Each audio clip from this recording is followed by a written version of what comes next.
maravilla. Espero que no se nos alargue mucho. No sé si tenéis ahí disponible mucho tiempo, pero vamos a pegar ya un repaso. Mm, Vale, Constitución. Ahí de la gente que está en la clase, ¿ya alguien se sabe algo del tema o lo tenemos un poco más oxidado?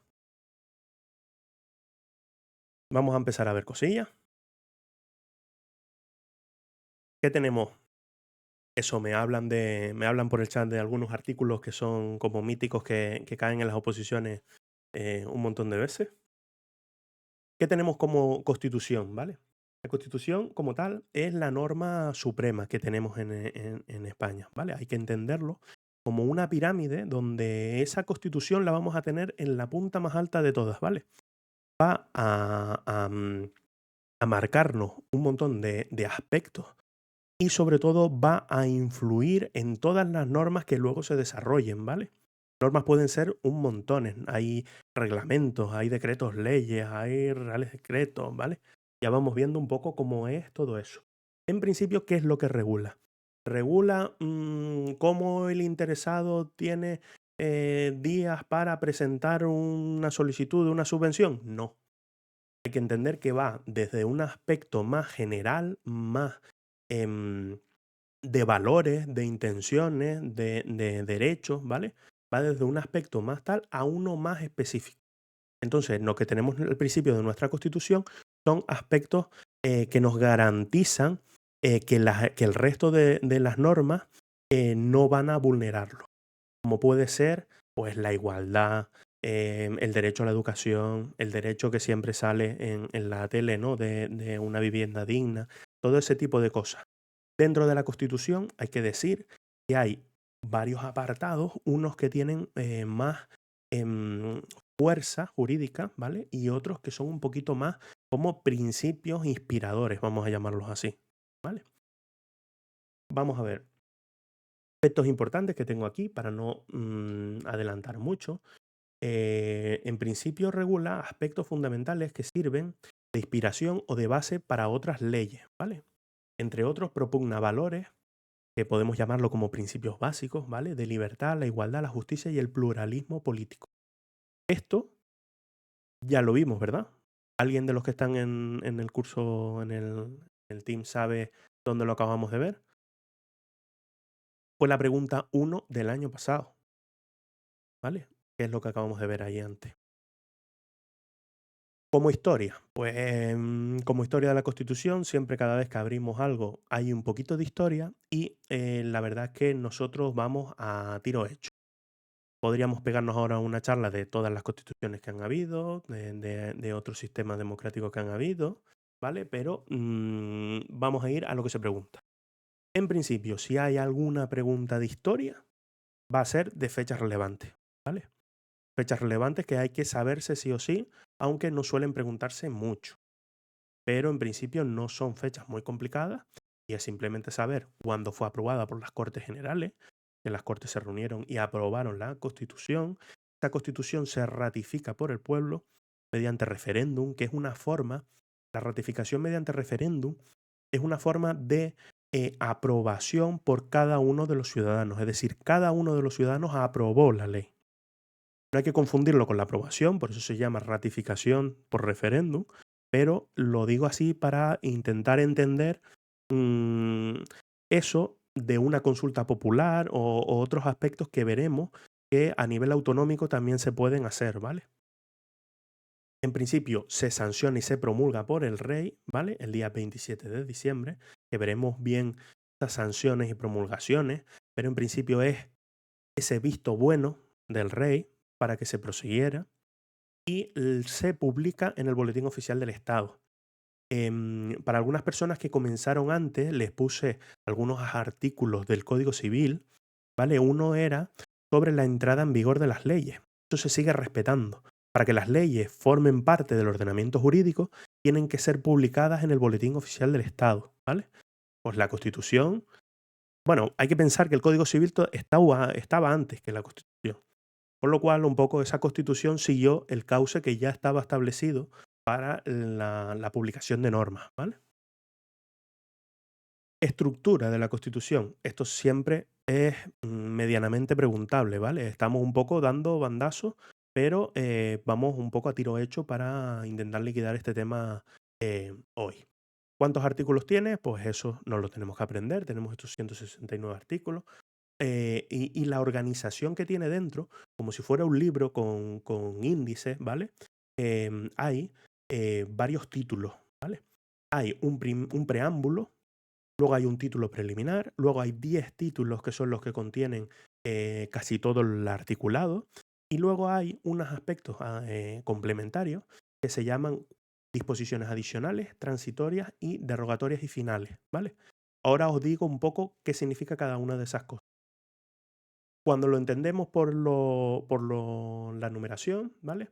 Tenemos esta parte del preámbulo, que tenemos un preámbulo. Ahora lo digo porque creo que no está reflejándose el, el- el mouse de mi PC, pero digo, estoy hablando sobre estos números que nos aparecen aquí.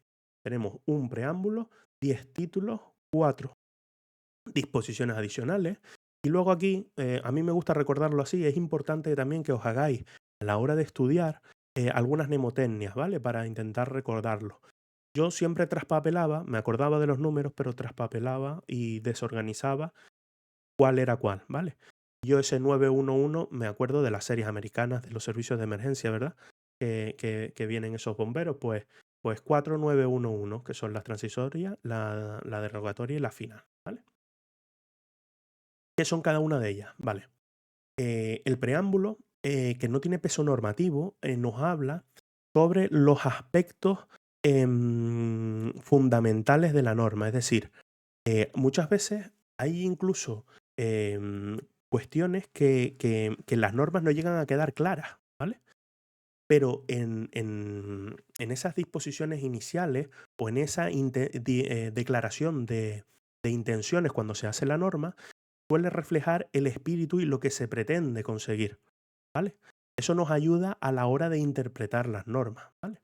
Por eso se suele decir que no tiene valor normativo porque realmente no hay artículos dentro de ese preámbulo, pero si el preámbulo nos habla de lo que se quiere fomentar es la igualdad entre los españoles y luego hay un artículo en el que no se queda muy claro, pues podemos nosotros mm, interpretarlo en base a eso.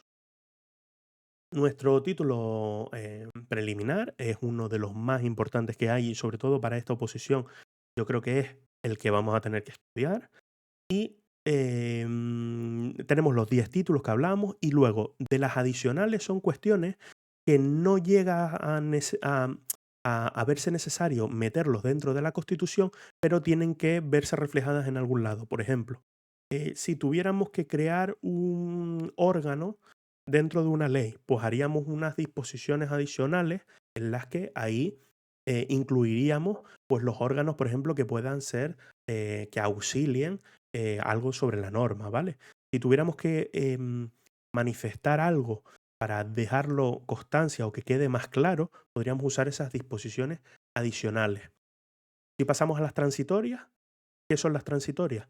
Pues desde que mm, entra en vigor la norma hasta su completa publicación, es decir, muchas veces las normas entran y imponen obligaciones a cumplir dentro de 6 meses, pues esa transición entre que sale la norma hasta que hay una completa publicación se tiene que regular ahí, en esas transiciones, ¿vale?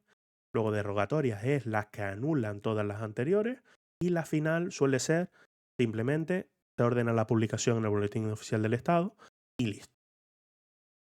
Dentro de esta estructura, que yo entiendo que puede ser ahora un poquito complicado, hay dos partes que se suelen definir así, ¿vale? Que es una dogmática y una orgánica, ¿vale? Esto es bastante importante porque la parte dogmática es la que realmente presenta el peso más importante de la Constitución y están ahí dentro los derechos fundamentales, ¿vale? Luego la parte orgánica define otro tipo de cuestiones. Normalmente cuando veamos orgánico, ya nuestra cabeza tiene que asociarlo con órganos, ¿vale? Y cuando hablamos de órganos son cuestiones, por ejemplo, en la parte orgánica tenemos la corona, las cortes, el gobierno, la relación entre el gobierno y las cortes, ¿vale? Mm, La parte de las autonomías está definido en esa parte orgánica, ¿vale? Y esta parte dogmática pues presenta otros aspectos, como son nuestros derechos fundamentales, el de la igualdad, derecho a la protección de datos también, ¿vale? Todo ese tipo de cuestiones. Tanto el número de artículos o títulos de la parte dogmática orgánica es preguntable. Es decir, es bastante preguntable lo que es la estructura. No entrar dentro de qué artículo regula el derecho a la vida, que eso en algunas oposiciones sí, pero en esta no lo veo tan preguntable.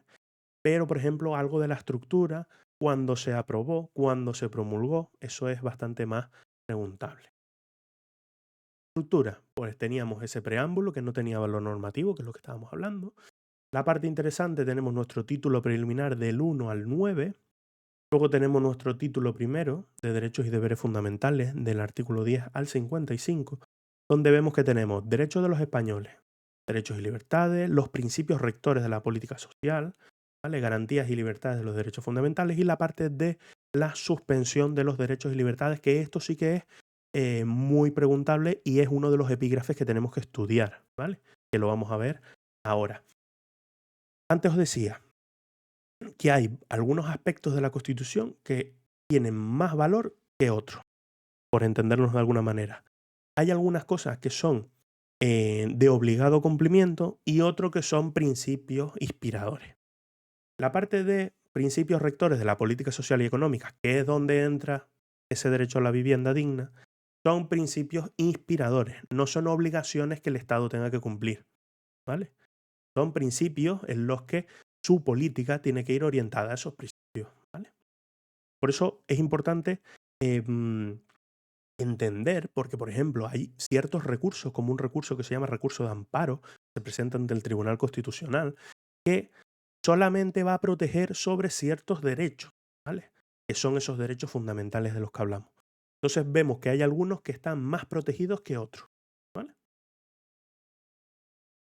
Es importante conocer la estructura, pero nos centraremos en la materia susceptible de ser preguntada en el examen o que requiere más explicación. Esta es la parte más importante, es decir, siempre que os diga algo de que puede ser que no entre o algo así, hay que entender que todo entra dentro del examen y todo es materia susceptible de estudio. Lo que pasa que, bueno, yo os puedo dar unas pinceladas de lo que a mí me parece más interesante de ver, ¿vale? Partes importantes y hay que por lo menos echarles un vistacito, porque no están como epígrafes, pero no está mal tener constancia. El capítulo 2 que nos habla de esa cuestión, lo que os dije antes, hasta el 5 va la parte de las cortes, el gobierno, la relación con el gobierno, ¿vale? Luego tenemos este título 10 que sí lo vamos a ver, que habla sobre una reforma constitucional.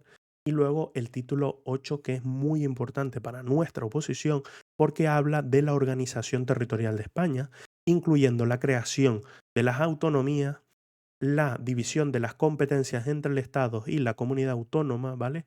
Y las competencias divididas y todo ese tipo de cuestiones. Título preliminar. ¿Qué tenemos dentro de nuestro título preliminar? Vamos a empezar, artículo número 1. Lo primero que tenemos que saber es lo de que se constituye España como un Estado social y democrático de derecho que propugna valores superiores de su ordenamiento jurídico, la libertad, la justicia, la igualdad y el pluralismo político. Esto es de memoria, es decir, si podemos grabarlo en un lienzo y colgarlo en la pared, mejor que mejor. Es decir, es muy, muy, muy, muy importante conocerlo, ¿vale? La soberanía nacional reside en el pueblo español del que emanan los poderes del Estado. La forma política del Estado español es la monarquía parlamentaria. Hay que decir que de estos artículos, eh, perdón por los fallos técnicos, yo creo que para la siguiente ya lo tenemos solucionado. Mm, hay que decir que todas estas cuestiones, ¿vale? Suelen incitar a confundirnos. ¿Cómo? Pues variando. Pues la soberanía nacional reside en las Cortes o la soberanía nacional reside en el pueblo español del que emanan los poderes de España, ¿vale? Vemos que son cosas totalmente distintas, con lo cual la cuestión y la forma de estudiar es leerlo. Leerlo, volver a leerlo, lo escribimos, lo leemos, lo escribimos, hacemos un esquema, ¿vale? Eso nos tiene que quedar la palabra calcada. porque nos van a intentar confundir con eso nada más, ¿vale? Yo por mucho que os explique qué es la monarquía parlamentaria, qué es el pueblo español, no entramos realmente en nada importante para el examen. Esto es aprenderse cosas de memoria, ¿vale? ¿Cómo nos aprendemos cosas de memoria? Ahí es donde hay que intentar usar técnicas. Usamos técnicas de relaciones espaciales, es decir, nos hacemos un mapa conceptual donde relacionamos conceptos para intentar luego llegar a él a través de la memoria visual. Por ejemplo, técnicas de mnemotecnias, que eso suele funcionar mucho, ¿vale? Crearnos una palabra que junte tal y que nos suene a chino, ¿vale? Más cuestiones. Artículo 2. España, bueno, la Constitución se fundamenta en la indisoluble unidad de la nación española, patria común e indivisible de todos los españoles, y reconoce, y es la parte importante, ¿vale? Siempre tenemos, cuando preparamos las oposiciones, tenemos que saber qué oposición estamos preparando. Parece una tontería, pero si estamos preparando una oposición del gobierno de Canarias y tenemos un artículo que dice que garantiza el derecho a la autonomía de las nacionalidades y regiones que la integran y rige el principio de solidaridad entre ellas, es un artículo que hay que tener casado para esto, ¿vale?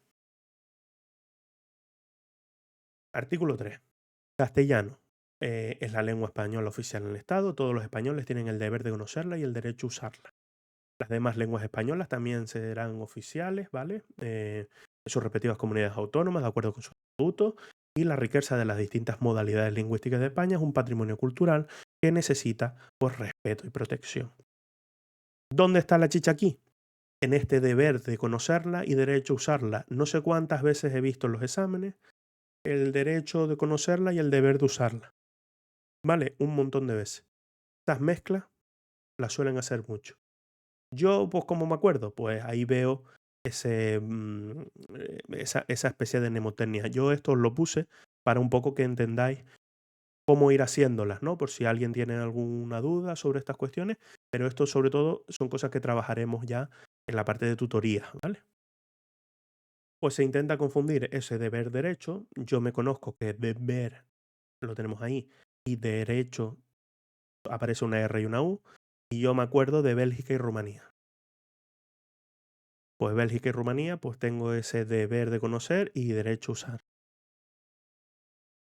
Las mnemotecnias al final, esta parece un poco chorra, pero son de cada uno, ¿vale? A la que le venga bien a cada uno.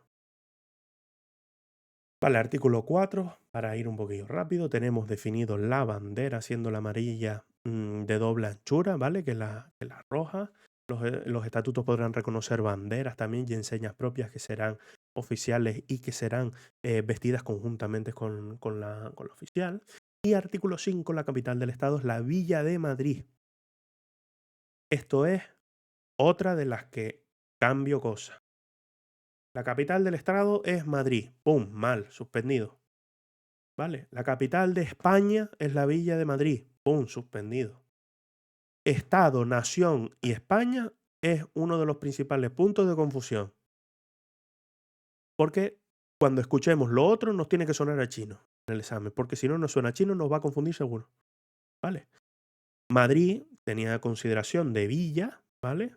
Es un tipo de organización local por volumen de población, ¿vale? Y tenemos que aprender esto. Capital del estado es la Villa de Madrid. Nuestro artículo 7, los sindicatos de trabajadores y asociaciones empresariales contribuyen a la defensa y promoción de los intereses económicos y sociales que les son propios. Su creación y el ejercicio de su actividad son libres dentro del respeto a la Constitución y la ley, y su estructura interna y funcionamiento deberán ser democráticos. Cuando estudiemos todo nuestro título preliminar y el título primero, van a aparecer un montón de cosas. ¿Cómo tenemos que estudiarlo? ¿Vale? Tenemos que estudiarlo, intentar, o por lo menos a mí es lo que me ha servido, relacionar conceptos, ¿vale? Si tenemos que los colegios profesionales tienen una estructura interna y democrática, y luego nos habla más adelante de partidos políticos, sindicatos, que son de creación libre y tienen una estructura y funcionamiento democrático, pues hay que relacionar, ¿vale? Hay que relacionar para aprender a través de las diferencias y de las similitudes. Fuerzas armadas constituidas por el ejército de tierra, la armada, el ejército del aire tienen como misión garantizar la soberanía independiente de España, defender su integridad territorial y el ordenamiento constitucional. Una ley orgánica regula las bases de la organización militar. Veremos lo que son las leyes orgánicas y para qué sirven, ¿vale? Porque son no diferentes, pero regulan otros aspectos que no regulan las leyes ordinarias. Y la parte que me gustaría comentaros de aquí, que realmente el ejército del aire ahora se llama el ejército del aire y el espacio, ¿vale? No se ha reformado la constitución para ello, pero se ha cambiado el nombre, ¿vale? No es preguntable, pero lo digo por si confunde o cualquier cuestión. Lo que pone es esto, ejército del aire, ¿vale? Artículo 9. Este es crítico. Si los otros son importantes, este es de los de... Hay que saberse, ¿vale? Tenemos: los ciudadanos y los poderes públicos están sujetos a la Constitución y al resto del ordenamiento jurídico, ¿vale? Esto es importante porque es lo que realmente nos está haciendo que tenemos que acatar, ¿vale? Aquí nos lo está diciendo, estamos sujetos a este ordenamiento jurídico y luego corresponde a los poderes públicos promover las condiciones que la libertad e igualdad del individuo y los grupos en los que se integran que sean reales y efectivos, ¿vale?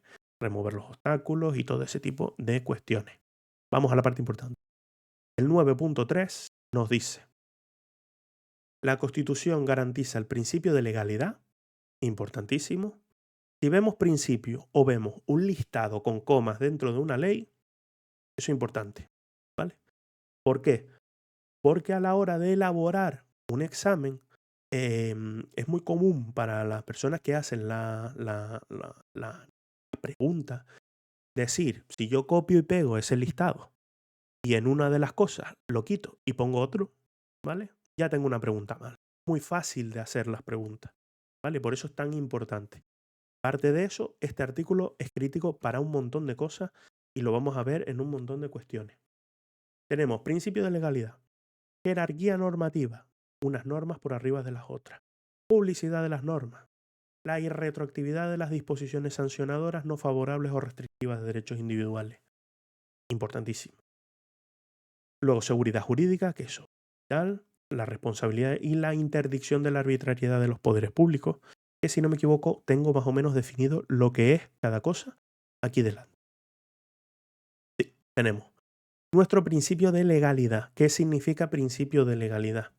Pues implica que tanto los ciudadanos como los poderes públicos estamos sujetos a las leyes y al derecho. Ninguna acción de los poderes públicos se puede realizar sin una base legal previa, ¿vale? A mí me gusta verlo, que eso siempre os lo puse ahí, si no me equivoco. Sí, lo puse ahí.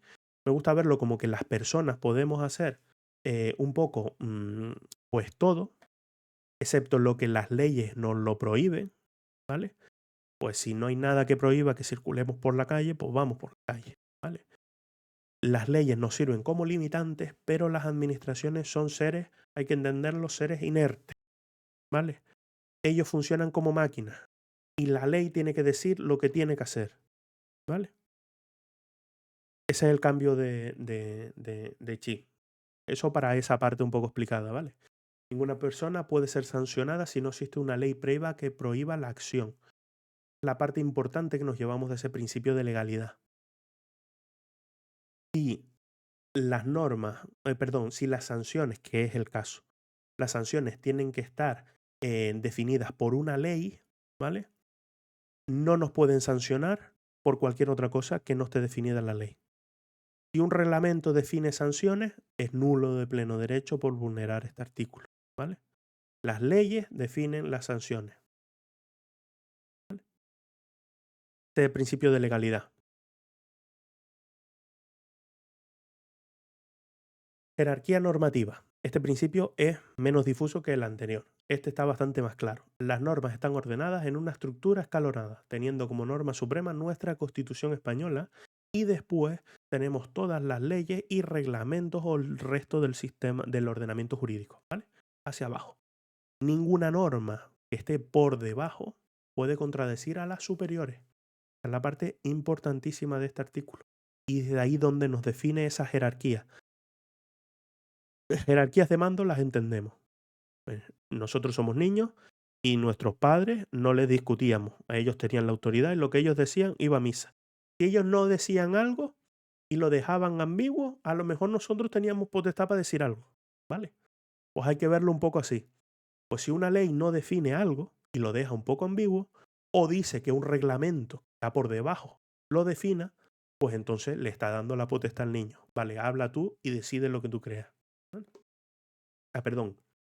Publicidad en las normas es lo que os dije que venía de ese Código Civil de 1800, si no me equivoco, 89, la última versión o algo de eso. Vale, la publicidad en las normas es que todas las normas tienen que ser publicadas en el Boletín Oficial del Estado. Ninguna norma puede desplegar efectos. Que desplegar efectos implica que es realmente ejecutable la norma, ¿vale? No se puede hasta que se publique en el Boletín Oficial del Estado, ¿vale? Ahí tenemos ese artículo número 9. Lo vamos a seguir viendo y si hay dudas en tutorial lo volvemos a repasar. Y retroactividad de las disposiciones sancionadoras no favorables o restrictivas de derechos individuales. Ahí no puse individuales, pero ese es el literal del artículo y hay que entenderlo así. Las sanciones solo se pueden imponer por hechos cometidos después de la entrada en vigor, no antes. Eso es lo de la irretroactividad. Cuando habla de la retroactividad es que una cosa que se dicta ahora vale para el pasado. Es retroactivo. ¿Vale? Pues las sanciones no. Las disposiciones sancionadoras no son retroactivas a menos que sean favorables para el interesado. Si, por ejemplo, la penalización por, pues, por conducir bajo los efectos del alcohol la tenemos en 0,25 y se pone a partir de ahora que es 0,30, ¿vale? Si una persona en el pasado dio 0,26, pues esa norma, o sea, esa sanción que todavía no se ha terminado de ejecutar, ¿vale? Pues no puede entrar en vigor porque esta retroactividad favorable lo impediría, ¿vale? Esto hila muy bien con el principio de legalidad, sobre todo en esas sanciones, que las cosas tienen que ser tipificadas por ley, pues hilan muy bien estos dos principios. Seguridad jurídica es muy sencillo, que las leyes tienen que ser o tienen que intentar propugnar cosas claras. Cuando se crea inseguridad jurídica, muchas veces, o la forma más frecuente es a través de una cosa que se llaman los decretos leyes, que es cuando el gobierno, de manera por extrema urgencia o necesidad, dicta normas, ¿vale? Que no puede dictar de manera ordinaria. Esas normas se establecen en un marco temporal que tienen que ir al Congreso de los Diputados y el Congreso de los Diputados tiene que sancionar esa norma, ¿vale? Tiene que aprobar esa norma, se llama convalidar. Pues muchas veces cuando eso no se convalida, esa ley queda vigente solo durante un periodo pequeño de tiempo. Esto pasó, por ejemplo, en una regulación que hubo no hace mucho sobre el alquiler, ¿vale? Pues hay un periodo de tiempo en el que los contratos de alquiler que se celebraran, pues tienen otras condiciones. Pues eso es inseguridad jurídica. ¿Por qué? Porque no todos los contratos de alquiler se rigen igual. ¿Sabes? Este tipo de actuaciones crea esa inseguridad jurídica. Interdicción de la arbitrariedad de los poderes públicos es que toda actuación administrativa tiene que ser motivada y ajustada a la ley. Esto se usa o se alega este principio cuando se intenta usar las decisiones a capricho. Es decir, cuando, por ejemplo, yo como director general, pues ceso a una persona que está a mi mando, ¿vale? Bueno, en la tele vemos un montón de casos así similares. Pero cosas que digan y digan, oye, pues tú ya no eres de confianza y te ceso, ¿vale? Eso ahí entra dentro de una decisión arbitraria o caprichosa. Normalmente, ¿qué suelen hacer? Fundamentarse en la competencia que le da la disposición de libre cese, ¿vale? Pero en principio, estas cosas, si las extrapolamos, por ejemplo, a una concesión de la subvención, pues no puedo decir, pues te la doy a ti porque eres mi amigo. Eso es arbitrario o capricho. Tenemos un artículo que está fuera de una sección muy importante que vamos a ver ahora, es el artículo 10. Este artículo 10 entra dentro del título 1, pero no entra dentro de la sección primera, ¿vale? En principio, este artículo nos dice los derechos, la dignidad de las personas, los derechos que les son inherentes y el libre ejercicio, el libre desarrollo de la personalidad, El respeto a la ley y a los derechos de los demás son fundamentos de orden político y de paz social. Las normas relativas a los derechos fundamentales y las libertades que la Constitución reconoce se interpretarán de conformidad con la Declaración Universal de Derechos Humanos.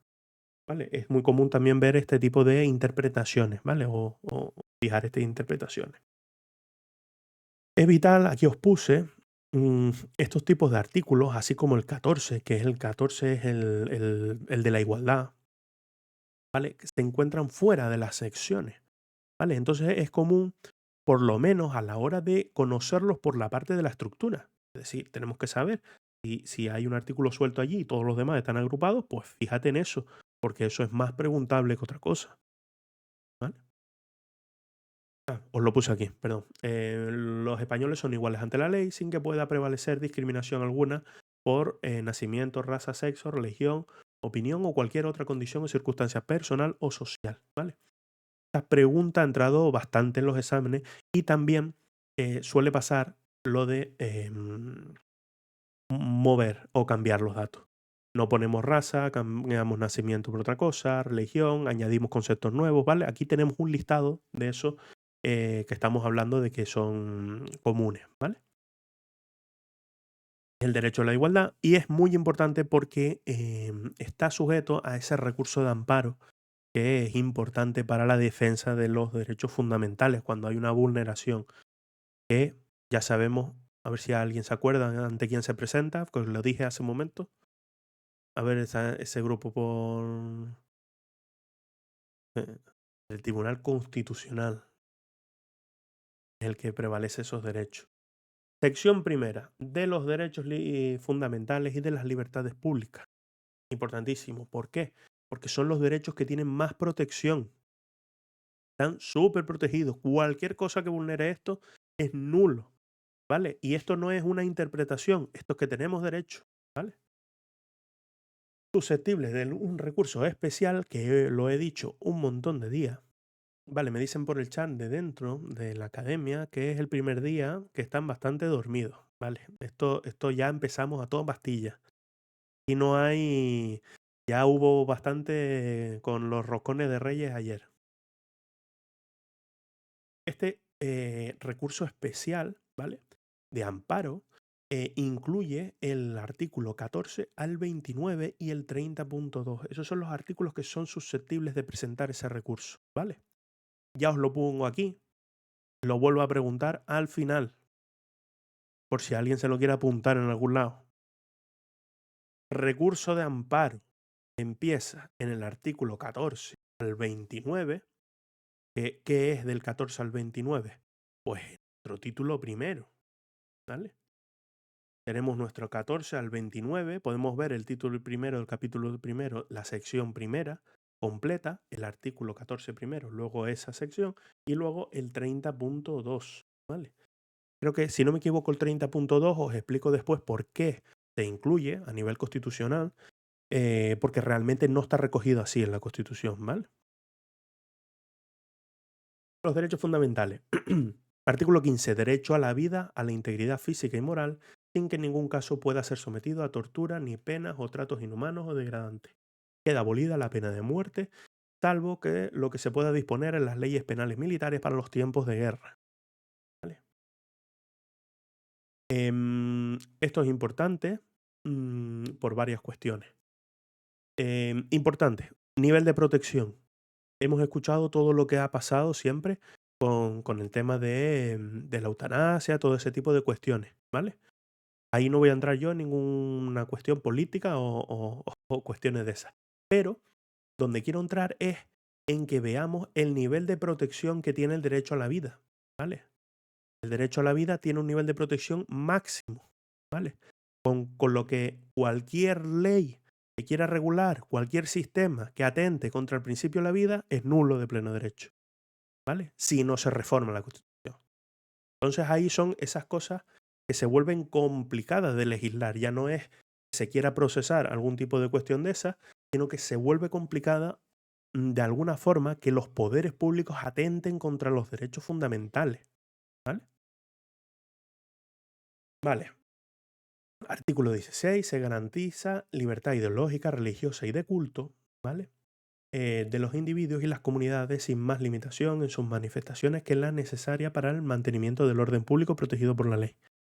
Esto es para que no haya obligación, que aquí lo ponen en nuestro 16.2, nadie podrá ser obligado a declarar sobre su ideología, religión o creencia. Ninguna confesión tendrá el carácter estatal. Aquí nos definimos como un estado aconfesional, ¿vale? Poderes públicos tendrán en cuenta las creencias religiosas de la sociedad española y mantendrán las consiguientes relaciones de cooperación con la Iglesia Católica y las demás confesiones, ¿vale? Que esto se supone que tiene que ser así. Aquí os lo puse. ¿Por qué el 30.2? ¿Vale? Porque el 30.2 está fuera de los derechos fundamentales. ¿Por qué se recoge por el recurso de amparo? El 30.2 nos habla de obligaciones militares, ¿vale? Hay una cosa que se llama la objeción de conciencia, ¿vale? Y nos lo dice aquí el artículo 30.2. La ley fijará las obligaciones militares de los españoles y regulará las debidas garantías, la objeción de conciencia, así como las demás causas de exención del servicio militar obligatorio, pudiendo imponer en su caso una prestación social sustitutoria. Estos artículos están íntimamente relacionados con el derecho, que lo teníamos aquí, de libertad ideológica, religiosa y de culto. Con lo cual, cualquier vulneración sobre la objeción de conciencia, que es cuando por motivos esos religiosos no se podía mm, realizar ciertos actos dentro del ejército o cualquier cosa así, ¿vale? Eras objetor de conciencia y no podías participar en las Fuerzas Armadas por ese motivo. Pues eso, como entra dentro de lo que viene siendo la parte de la libertad ideológica, de culto y todo eso, se vuelve un derecho fundamental cuando se atenta sobre eso. No hay que saberse todo este repertorio, solo hay que saber que el 30.2 es susceptible de recurso de amparo, pero no es derecho fundamental. Toda persona tiene derecho a la vida y a la libertad y a la seguridad. Nadie puede ser privado de su libertad sino por la observancia de lo establecido en este artículo y en los casos en la forma en que la ley lo prevea. La detención preventiva no podrá durar más del tiempo estrictamente necesario para la realización de las averiguaciones, al esclarecimiento de los hechos y en todo caso en el máximo de 72 horas. El detenido deberá ser puesto en libertad o a disposición de la autoridad judicial. ¿Qué quiere decir esto? Pues esto es súper preguntable para un examen. Porque a nosotros nos preguntan, ¿cuánto tiempo dura la detención preventiva? ¿Alguien más hace algún gesto de la academia dentro aquí en el Teams?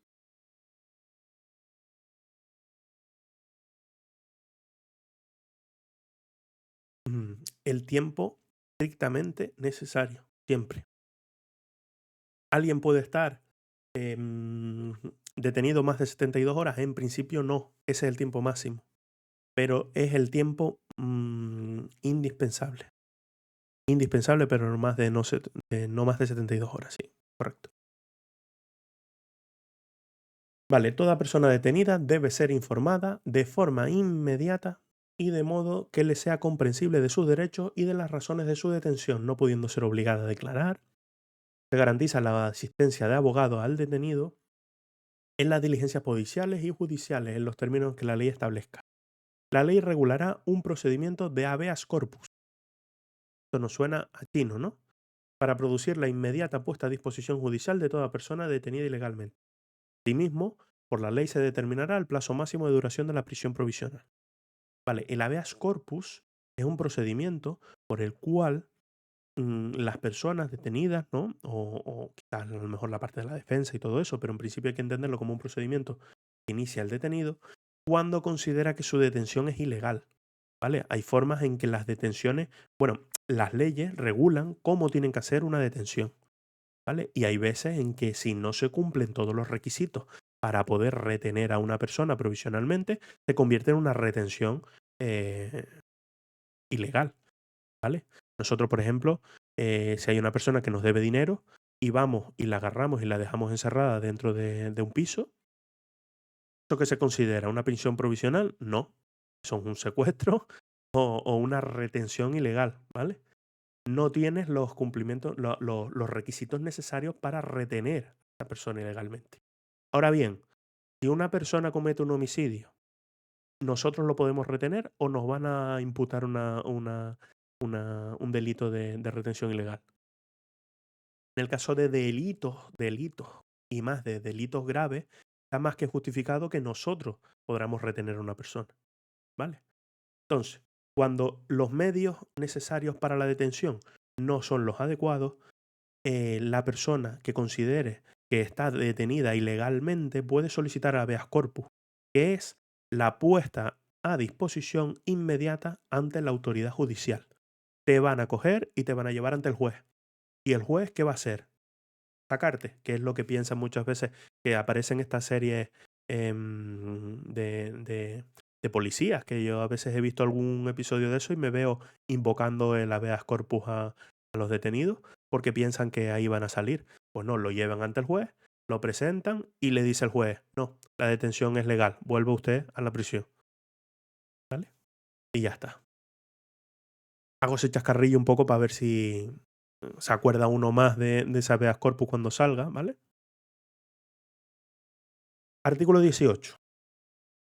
A ver con qué ley os suena que se está desarrollando este artículo de la Constitución, ¿vale? Se garantiza el derecho al honor, a la intimidad personal y familiar y a la propia imagen. El domicilio es inviolable, ninguna entrada o registro podrá hacerse sin el consentimiento del titular o resolución judicial, salvo un caso de flagrante delito. ¿Vale? Aquí vemos una de las cosas, por ejemplo, que puede ser una detención ilegal, entrar en un domicilio cuando no haya un flagrante delito o cuando no tengan los requisitos que la ley establece para ello. ¿Vale? Se garantiza el secreto de las comunicaciones y en especial de las postales telegráficas o telefónicas, salvo por resolución judicial. Y ahora el artículo que quiero que relacionéis con una ley. La ley limitará el uso de la informática para garantizar el honor y la intimidad personal y familiar de los ciudadanos y el pleno ejercicio de sus derechos. ¿Qué creemos que es eso?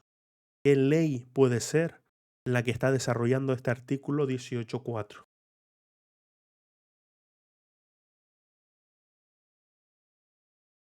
No lo puse aquí, os la digo. La ley de protección de datos. La ley de protección de datos es la que realmente, porque nos fijamos aquí, nos dice que la intimidad personal y familiar de los ciudadanos se limitará el uso de la informática para proteger eso. Eso es nuestra ley de protección de datos.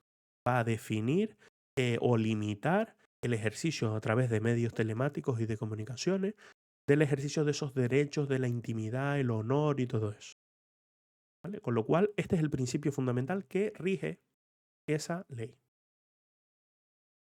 Es por ello que hay que decir que son leyes orgánicas, ¿vale? Pero ya entraremos en esta cuestión. Pero la ley de protección de datos es una ley orgánica porque desarrolla un derecho fundamental, ¿vale? Artículo 19. Los españoles tienen el derecho a elegir libremente su residencia y circular por el territorio nacional. Asimismo, tienen derecho a entrar y salir libremente de España en los términos en que la ley establezca. El derecho no podrá ser limitado por motivos políticos o ideológicos. Este es más importante cuando es una posición en la que entra el espacio Schengen y algunas cuestiones a nivel europeo, ¿vale? Pero en principio aquí no tenemos tanta importancia. Derecho a expresar y difundir libremente pensamientos, ideas y opiniones mediante la palabra, el escrito o cualquier medio. La producción y creación literaria, artística, científica y técnica, libertad de cátedra, ¿vale? A comunicar o recibir libremente información veraz por cualquier medio de difusión. La ley regulará el derecho a la clausura de la conciencia y al secreto profesional. Esta es la de los medios telemáticos, periodismo, ¿vale? Todos los medios de difusión, todo ese tipo de cuestiones. El ejercicio de estos derechos no puede restringirse mediante ningún tipo de censura previa. Ahora mismo hay un, si no me equivoco, un proyecto de ley sobre el tema de los bulos.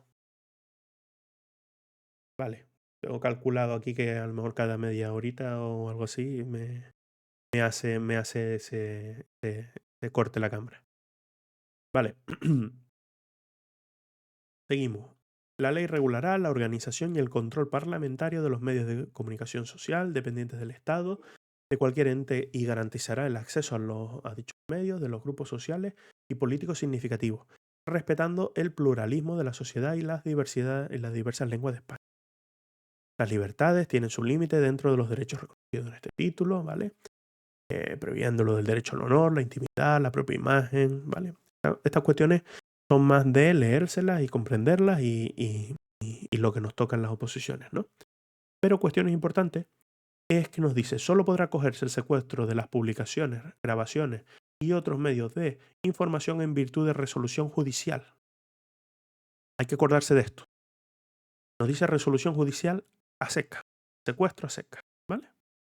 Lo digo porque ahora os lo hilo con el otro artículo. Se reconoce el derecho a la reunión pacífica y sin armas. El ejercicio de este derecho no necesita autorización previa. Es muy importante. No es necesario que nos autoricen reunirnos. Ahora bien, una cosa importante. En los casos de reuniones en lugares de tránsito público, manifestaciones, se dará comunicación previa a la autoridad que solo puede prohibirlas por razones de alteración del orden público o peligro a las personas o los bienes. Esto donde hila contra nuestros derechos de reunión. El derecho de reunión es una cosa muy importante y realmente lo que hay que hacer siempre que vayamos a hacer una concentración en la vía pública es hacer una comunicación. ¿Realmente pueden prohibirla? Sí.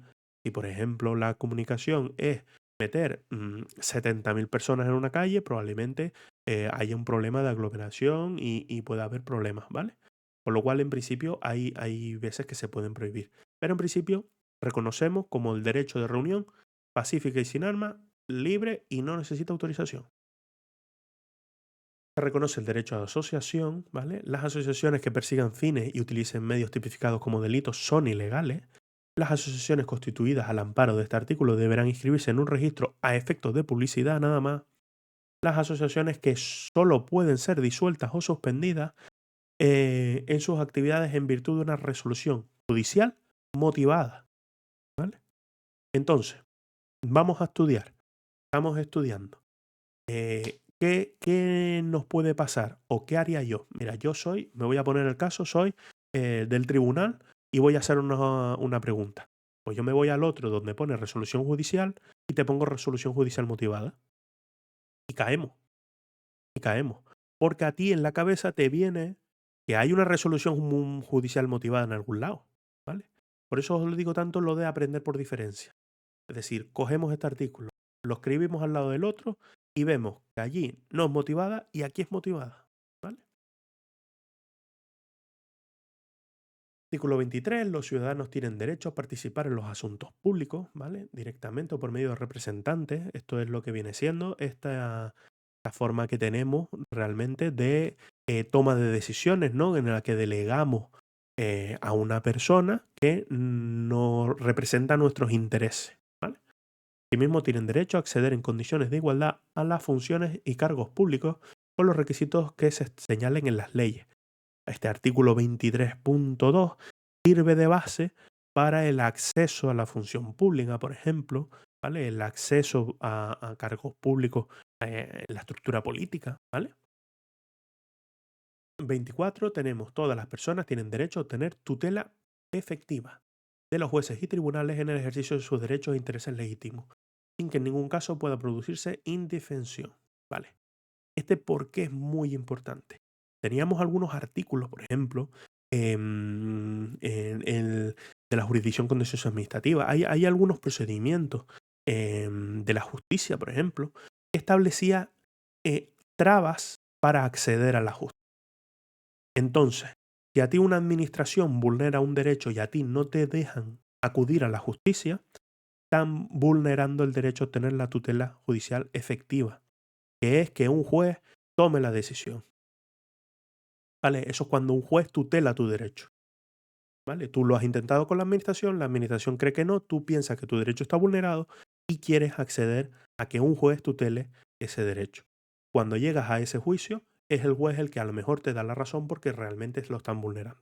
Vale, pues hay, por ejemplo, algunas cosas que establecían, por ejemplo, os voy a poner un ejemplo para los que lo tengáis así medio fresco, el silencio administrativo se establecía un plazo máximo para acudir a ese decisión contenciosa administrativa, ¿vale? Eso se quitó jurisprudencialmente en base a esto. Y yo, si la administración no ha resuelto y a ti te voy a limitar el derecho a acudir a un juzgado para que tutele ese derecho, te voy a vulnerar ese principio. Con lo cual, hay algunas cosas que se quitan en base a eso. Para los que estáis arrancando, borrón y cuenta nueva. Todo el mundo tiene derecho a tutela efectiva, ¿vale? Artículo 25. Nadie puede ser condenado o sancionado por acciones u omisiones que en el momento de producirse no constituyan delito o falta o infracción administrativa. ¿Con quién hila muy fino? Con esta prohibición de la irretroactividad de las disposiciones, con el principio de legalidad, con todo ese tipo de cuestiones, ¿vale? La administración civil no podrá imponer sanciones que directa o subsidiariamente impliquen privación de la libertad. ¿Qué significa eso? El Ayuntamiento de La Laguna te puede mandar a Tenerife 2 por no pagar el IBI. No. ¿Pero que puedes ir a Tenerife 2 por no pagar el IBI? Es decir, la administración no puede dictar la pena de privación de libertad, pero si tú tienes una deuda tributaria que se convierte o tiene el rango de delito, ¿vale? Por desfalco o por cualquier cuestión de esa que acaba en un juicio y a ti te pueden condenar por privación de libertad. Eso sí. Es decir, con lo cual, una cosa no quiere decir que no, pero es la administración la que no puede condenarte. Eso sí. Las penas privativas de libertad están enfocadas a la reeducación, reinserción social y no puede consistir en trabajo forzado, ¿vale? No nos imaginamos que esto, pues a mí me gusta imaginar, pensar esto y el sistema de Bukele, ¿no? Pues aquí vemos nuestro sistema, cómo está orientado y cómo estaría orientado el de ellos, ¿vale? Esto lo digo para que siempre se os haga una imagen en la cabeza y lo podáis enfocar. De acuerdo, el condenado a pena de prisión que estuviese cumpliendo en la misma gozará de los derechos fundamentales de este capítulo, a excepción, como es lógico, de los que vengan en el sentido de la libertad y todo, ¿vale? En todo caso, tendrá derecho a un trabajo remunerado y a los beneficios correspondientes a la seguridad social, así como el acceso a la cultura y al desarrollo integral de su personalidad. Y vemos que hay una UNED dentro de los sistemas penitenciarios, ¿vale? Todo ese tipo de cuestiones. Se prohíben los tribunales de honor, ¿vale? En el ámbito de la administración civil y de las organizaciones profesionales. ¿Qué quiere decir esto? Que están prohibidos los tribunales de honor, ¿no? Están prohibidos en esos ámbitos. ¿Y qué se encargan los tribunales de honor? Pues de juzgar y sancionar conductas consideradas deshonrosas o contrarias contra la ética del colectivo, que puede ser como los ejércitos, algunos colegios profesionales, ¿vale? Ciertas instituciones, por ejemplo, hasta no hace mucho, yo no sé si en la Guardia Civil, por no llevar los uniformes correctamente, cosas así, habían sanciones a través de estos sistemas. Derecho a la educación. Aquí os puse este artículo, no reviste complejidad. No lo leemos en casa porque es largo. Nos habla del sistema educativo que en el A2 de gestión civil del Estado lo tendríamos que mirar porque nos habla del sistema básico, nos habla de otras cuestiones, ¿vale? En nuestro C2 del Gobierno de Canarias nos lo saltamos, ¿vale? Todos tienen derecho a sindicarse libremente. La ley podrá limitar o exceptuar el ejercicio del derecho en la fuerza o institutos armados o demás cuerpos sometidos a disciplina militar. ¿Vale? ¿Esta parte es importante? Sí. Pero esta que os voy a leer ahora es más importante. Regulará las peculiaridades de su ejercicio para los funcionarios públicos. Es más importante ¿por qué? Porque nos afecta a nosotros. Hay que entenderlo igual que cuando estamos estudiando la ley y vemos lo del Estatuto de Autonomía o las competencias autonómicas. Pues eso es preguntarle, ¿vale? La libertad sindical comprende el ejercicio a fundar sindicatos, a afiliarse al de su elección, así como el derecho a los sindicatos a formar confederaciones y a fundar organizaciones sindicales internacionales o afiliarse a las mismas. Nadie podrá ser obligado a afiliarse a los sindicatos. Se reconoce derecho a la huelga de los trabajadores para la defensa de sus intereses y la ley que regule el ejercicio de este derecho establecerá las garantías precisas para garantizar o asegurar el mantenimiento de los servicios esenciales de la comunidad. Esto es muy importante, ¿vale? Porque cuando no se permite el ejercicio de la huelga, hay una vulneración de derechos fundamentales, ¿verdad? También porque es muy importante qué pasó con esa huelga que hicieron los controladores aéreos, ¿vale? Hubo un pequeño descontrol, ¿verdad? No sé si todos nos acordamos, pero los controladores aéreos les dio por hacer una huelga y causaron un pequeño revuelto. Entonces, ¿en qué nos va a hilar muy fino? En que ese sistema de huelga tiene que estar reconocido, pero también la ley define esos servicios mínimos, que siempre se llama. Pues esos servicios mínimos es de obligatorio cumplimiento también, no se puede coger y no prestar los servicios mínimos. Todos los españoles tendrán derecho de petición individual y colectiva. El artículo también es muy importante, muy importante. Por escrito y en la forma en que los efectos, en los efectos en que determine la ley. Los miembros de las fuerzas o institutos armados de los cuerpos sometidos a disciplina militar podrán ejercer este derecho solo individualmente, ¿vale?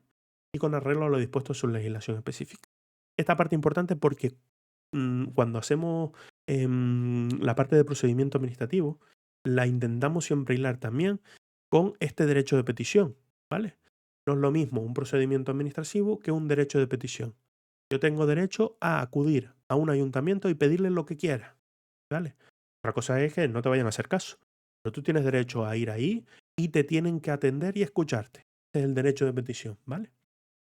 Cuando se definen unos procedimientos administrativos van aparte de este derecho de petición, pero para las cosas que no hayan procedimientos administrativos, fijaos, hay un derecho de petición en lo que yo voy y le pido algo al alcalde, ¿vale? Esto lo estoy explicando un poquito vago, pero en el momento en el que tengamos que ver, lo vamos a ver con más detenimiento, ¿vale? Parte de suspensión de derechos, que yo creo que ya estamos finiquitando. Artículo 55. Los derechos reconocidos en el artículo 17, 18, ahí están todos, ¿vale? Se podrán suspender cuando se acuerde la declaración de un estado de excepción o de sitio en los previstos en la Constitución. Se sitúa del establecimiento anteriormente el artículo 17.3 para el supuesto de la declaración del estado de excepción. Esto, yo no sé si tengo un listado mejor aquí, creo que sí. De todas formas, en el libro estoy seguro que hicimos un listado mucho más detallado, ¿vale? En principio, los estados, hay tres. El estado de alarma, el estado de excepción y de sitio, ¿vale? Aquí lo que nos habla son los derechos que se pueden suspender dentro de esos estados, ¿vale? Los estados ya más o menos nos sonarán a todos porque vivimos con el COVID de algunos, ¿verdad? Y se limitaron y restringieron bastantes derechos. Vale, para los que vayan a por el 10 es interesante conocer los artículos que se suspenden, ¿vale? Es importante. Si nos ponemos a decir, oye, yo tengo 3 horas para estudiar y me quedan 2 días para el examen, ¿me pongo a estudiar esto? No, ¿vale? Pero no está de más, nos lo hacemos en un listadito, ¿vale? Para entenderlo, por lo menos que en nuestra cabeza relacione. Vale, pues mira, derecho a la libertad, a la libre circulación, tal, no sé qué, todo esto está recogido aquí, ¿vale? Una ley orgánica podrá determinar la forma y los casos en los que de forma individual y con la necesaria intervención judicial y el acuerdo del control parlamentario, los derechos reconocidos pueden ser suspendidos para las personas determinadas, en relación con las investigaciones correspondientes a la actuación de bandas armadas o elementos terroristas. La utilización injustificada o abusiva de las facultades reconocidas por esta ley orgánica producirá responsabilidad penal por violación de derechos y libertades fundamentales. En las nuevas figuras que conocimos con el COVID y con la crisis de los controladores aéreos. Os lo puse para recordarme, pero ya os había comentado un poco esto. Donde tenemos desarrollados estos sistemas que se usan para suspender los derechos. Esto que os puse aquí de suspensión de derechos y libertades no es casual, es porque el título de lo que quieren preguntaros del tema 1 pone suspensión, ¿vale? Con lo cual, ¿qué hacemos? Vamos a hilar los artículos que son de la suspensión. ¿Cuáles son? Este 55 que nos habla de cuándo se puede suspender y qué se puede suspender, y luego los que regulan los sistemas para la suspensión, ¿vale? El de alarma, pues hay que verlo, se usa. Está en el COVID puede ser que ya se estuvo diciendo y se tuvo que anular un montón de cosas, que se usara mal, que ahí no voy a entrar, pero tenemos ese estado de alarma que sirve para habilitar un montón de mecanismos, pero realmente no se dice muy allá que se puedan suspender derechos, ¿vale? Como se hicieron algunos derechos que están recogidos en un estado de excepción, ¿vale? Una ley orgánica regulará los estados de alarma, de excepción y de sitio y las competencias y limitaciones correspondientes. Aquí os pongo lo que dice la Constitución sobre esto. El estado de alarma será declarado por el Gobierno mediante decreto acordado en Consejo de Ministros. En Gobierno de Canarias vamos a verlo, pero en la parte de Gobierno de Canarias. Pero en los que habéis estudiado alguna otra oposición, lo hemos visto en la Ley de Gobierno, la 50 de 1997, que regula las formas de la actuación, es decir, las decisiones del Consejo de Ministros, qué forma revisten. Aquí tenemos una que habla de ese decreto, ¿vale? Será acordado por un máximo de 15 días, dando cuenta al Congreso de los Diputados, reunido inmediatamente al efecto, sin cuya autorización se pueda, o sea, no puede ser prorrogado sin esa autorización. El decreto determina el ámbito territorial en el que se extienden los efectos de la declaración, ¿vale? Por ejemplo, tenemos una situación de crisis en algún lado, pues se puede establecer un estado de alarma que nos permita habilitar ciertas cuestiones. ¿Quién lo hace? El gobierno de una forma rápida. Hay que entender, sobre todo a la hora de estudiar, ¿no? Las cortes son la que tienen la potestad legislativa, ¿vale? Las cortes hacen las leyes, pero las cortes es un sistema lento, ¿vale? Las cortes es un sistema lento. Pues las cortes, cuando tienen que tomar una decisión, nos imaginamos a todos los diputados que tenemos, todos los senadores que tenemos, intentando tomar una decisión en consenso, y eso va muy lento, muy lento. Entonces, así entendemos que hayan cosas que se dejan potestad del Ejecutivo, que es el gobierno, que es el que ejecuta, ¿vale? Pues esta potestad del estado de alarma se le da al gobierno porque hay un desbordamiento de un río en algún lado. Pues se puede establecer un estado de alarma para mandar recursos para esto, para lo otro, ¿vale? El gobierno lo decreta solo en la zona en la que hay este estado de alarma, ¿vale? Y se habilitan los medios necesarios, ¿vale? Si hay que prorrogar de esos 15 días, sí necesita la autorización del órgano pesado legislativo de las Cortes, ¿vale? En este caso, vamos a hablar con propiedad, habla del Congreso de los Diputados porque las Cortes están divididas en dos cámaras, ¿vale? Eso ya entraremos más en profundidad sobre esos temas, ¿vale? Solamente hay que aprender, estado de alarma, 15 días, y si hay que hacer una prórroga, son 15 días. Las prórrogas con autorización de las Cortes. Estado de excepción. Será declarado por el Gobierno mediante decreto acordado en Consejo de Ministros, previa autorización del Consejo de los, del Congreso de los Diputados. Aquí tenemos autorización, con lo cual ya no lo puede hacer el Congreso, el Gobierno sin más. Tiene que pedir esta autorización. Y la autorización y la proclamación del estado de excepción deberá determinar expresamente los efectos del mismo, el ámbito territorial en el que se extiende y la duración que va a tener sin exceder los 30 días, ¿vale? Esos 30 días pueden ser prorrogados por otro plazo igual, otros 30 días. ¿Entendemos? Pues hoy hice el resumen ahí. Acuerda el gobierno previa autorización, 30 días, prorrogable 30 días, determinando ámbito territorial, duración y condiciones, ¿vale? En este caso, pues, se pueden establecer normalmente, pues, catástrofe medioambiental, una cosa que paraliza el Estado, pues, son cosas importantes que se establecen normalmente. Quizás que lo del COVID hubo que haberse establecido a través de este sistema de estado de excepción, ¿vale? El estado de sitio es ya el más crítico de todos y realmente ya lo tenemos que ver no como una cosa para salir del paso, ese estado de alarma. Una cosa importante, el estado de excepción. El estado de sitio es ya la guerra en España, ¿vale? Cuando España entra en guerra se suele establecer, bueno, no se ha hecho, pero que se establecería un estado de sitio en el que ya directamente se vulneran un montón de principios o garantías en base a la defensa de la nación y en base a un montón de cuestiones, ¿vale? ¿Qué es importante? Que ya lo declara el Congreso, que el gobierno no hace nada, solamente lo propone. Oye, mira, deberíamos establecer el estado de sitio, ¿vale? Y lo hace por mayoría absoluta. ¿Qué significa la mayoría absoluta? Y más o menos todo el mundo lo tiene más o menos claro, ¿no? Lo ven por las noticias, todo ese tipo de cuestiones de las mayorías.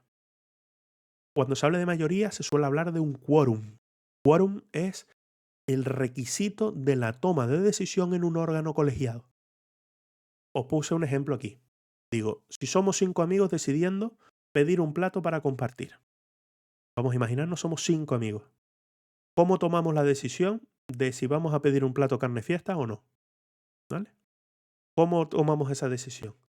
Vale, pues si dos dicen que les da igual, dos dicen que sí y uno dice que no, dependiendo de las mayorías que se hayan establecido, que es ese quórum que os hablo, ¿vale? Dependiendo de la mayoría, pues implicará que se pueda tomar la decisión o no. Mayoría simple, ¿qué significa? Implica mayor sí que no. Con lo cual, si tenemos uno que dice que no y dos que dicen que sí, ¿vale? Pues tenemos una mayoría simple, ¿vale? Sin embargo, mayoría absoluta, necesitamos la mitad de los miembros, 3 síes de los 5 miembros. Si somos 5, pues necesitamos 3 sí, ¿vale? Para poder tomar esa mayoría absoluta, ¿vale? Eso hay que entenderlo así. ¿Qué pasa? Que esto es así y hay otras mayorías que ya no son mayorías simples o absolutas, que es 2/3, de 3/5. Hay unas mayorías, un poco un sistema de quórum distinto a nivel de los órganos de la Unión Europea en las tomas de decisiones, ¿vale? Pero sí espero que os quede claro. Y me ponen que les gusta el ejemplo de, a ver, pediría 2 platos y al que dice que no, no lo invitaba más al guachinche. Bueno, pues siempre hay otro tipo de decisiones. Ese sería un sistema de quórum distinto al de mayoría simple y a lo absoluto. Vale. En cuanto a estos sistemas, pues no puede procederse la disolución del Congreso mientras estén declarando algunos de estos sistemas del estado de alarma, de sesión, de sitio, ¿vale? Quedando automáticamente convocadas las cámaras si no lo estuvieran en periodo de sesiones. Su funcionamiento, así como los demás poderes constitucionales del Estado, no podrán interrumpirse durante la vigencia de estos estados. Disuelto el Congreso, expirado su mandato, si se produjese alguna de las situaciones que dan lugar a los estados de excepción, las competencias las asumiría la Diputación Permanente. Esto en esta oposición no entramos a verlo en profundidad, pero realmente el Congreso de los Diputados, ¿vale? Pues tiene un periodo de sesiones donde se reúne. Pues nos reunimos de tal fecha a tal fecha, luego, vamos a decir, estamos de vacaciones, tienen concretamente ese periodo de Navidad, ese periodo de verano, y luego, cuando ellos no estén reunidos porque están gestionando otro tipo de cuestiones, hay una cosa que se llama la Diputación Permanente, que es la que siempre tiene que estar, ¿vale? Si cesa el gobierno, pues tienes una diputación permanente, tienes un gobierno en funciones, es decir, hay órganos que aunque no esté constituido, no esté, ¿sabes? No esté plenamente en vigor las cosas, todo va a seguir funcionando porque se ha establecido un sistema que funciona temporalmente cuando no hay gobierno, cuando no hay sesiones ordinarias y todo eso. Ahora bien, ahora ya entramos a lo importante de verdad. Quiero aquí participación plena y absoluta. Pregunta del millón. ¿Cómo se llama el procedimiento a través del cual las administraciones públicas pueden impulsar trámites simultáneamente por ser análogamente similares o lo que es lo mismo lo que han hecho en esta oposición para poder convocar las oposiciones de la oferta de empleo de 2021 y 2022? Si pueden ser, escríbanmelo por el chat para yo poder leerlo que no tengo audio aquí. Vamos a ver. A ver, estoy viendo ahí escribiendo cosas. Tenemos la acumulación, ¿verdad? El proceso de acumulación, lo habíamos visto en el artículo y todo, ¿vale? Pues ese sistema de artículo 57 de acumulación, ¿vale? Y deciros que estamos a un paso del aprobado ya con todos estos conocimientos. Vale, segunda pregunta del millón. ¿Qué artículos son susceptibles del recurso de amparo ante el Tribunal Constitucional por vulneración de los derechos fundamentales? Hay un artículo, hay un artículo, perdón que se cuela, hay un artículo que es el de la igualdad, a ver si alguien lo tiene apuntado. Luego tenemos unos artículos que están en la sección primera del título primero del capítulo segundo. Y luego tenemos el 30.2 que iba ligado a esos artículos. A ver si alguien se sabe el de la igualdad. ¿Nadie se sabe el de la igualdad? Hacemos una porra.